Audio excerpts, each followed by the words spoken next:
Finally এলা ভাঙি 10 মাছৰ ভিতৰতে উলিয়াই লৈছোঁ এডিট কৰিবলৈ। বাৰু যিয়ে নহওক স্বাগতম জনাইছোঁ মোৰ অন্য এটা মিনি ব্লগলৈ।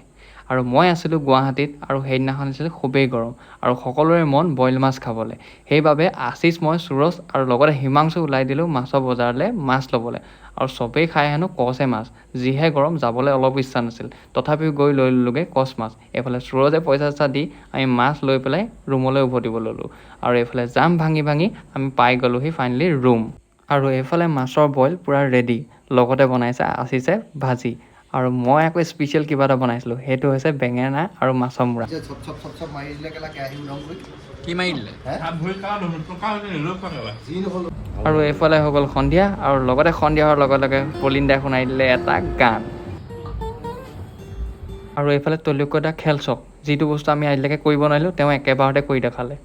কিছু প্ৰতিভা আছে কিন্তু এইজন মানুহৰ। আৰু অলপ সময় পাছতে আমি ওলাই দিলোঁ শ্ব'লৈ বুলি, কাৰণ সেই সময়ত আছিল শ্ব'। আৰু ইফালে দাদা উঠি দিলে ষ্টেজত আৰু গান পৰিৱেশন কৰিলে। আৰু আজি মিনি ব্লগটো মই ইয়াতে সামৰণি পাইছোঁ। লগ পাম এটা নতুন মিনি ব্লগৰ সৈতে, তেতিয়ালৈকে বাই বাই।